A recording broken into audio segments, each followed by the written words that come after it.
Hi friends, திறந்த மனம் YouTube சேனலுக்கு உங்களை வரவேற்கிறேன். பழைய தொட்டி மண்ணை நம்ம எப்படி புதுசாக மாற்றுறதுன்னு காமிக்க போகிறேன். பழைய மண்ணை நல்ல வெயிலில் காய வச்சு எடுத்து வச்சுருக்குது. இது இயற்கை உரம், எள்ளு புண்ணாக்கு, வேப்பம் புண்ணாக்கு, எலும்பு பொடி எல்லாம் சேர்ந்தது. அது கூட தேங்காய் நார் கழிவு சேர்க்குறேன் பார்த்துக்கோங்க. இவ்வளவுதான் பங்குன்னு இல்லை, கொஞ்சமாக சேர்த்துக்கிறேன், நிறைய வாங்கலை. அப்புறம் இந்த இயற்கை உரமும் அது கூட கொஞ்சம் மிக்ஸ் பண்ணிக்கிறோம். இதையெல்லாம் சேர்த்து மிக்ஸ் பண்ணி வைக்கிறேன். இது கூட அயன் பண்ணுற கடையிலேருந்து வேஸ்ட்டு கறி வாங்கி வச்சுருக்குது, அதையும் மிக்ஸ் பண்ணுறேன். இது கூட மண் புழு உரம் கொஞ்சம் கூட போடுறேன் பார்த்துக்கோங்க.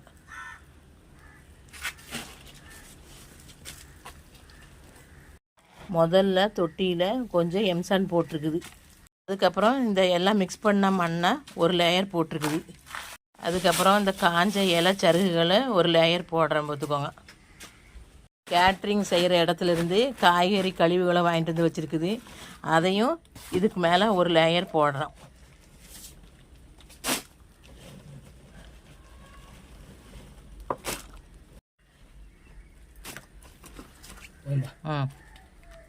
அதுக்கு மேலே மறுபடியும் மண், இந்த மிக்ஸ் பண்ண மண்ணை தட்டி வைக்கிறேன்.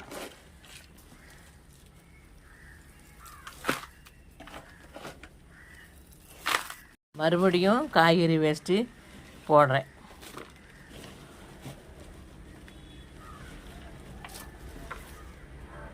அதுக்கு மேலே மறுபடியும் மண்ணை தட்டி வைக்கிறோம்.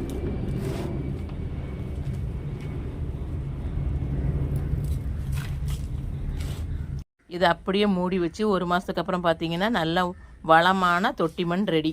இதில் என்ன செடி வேணாலும் வச்சுக்கலாம். ஒரு மூடியை போட்டு மூடி வச்சாச்சு.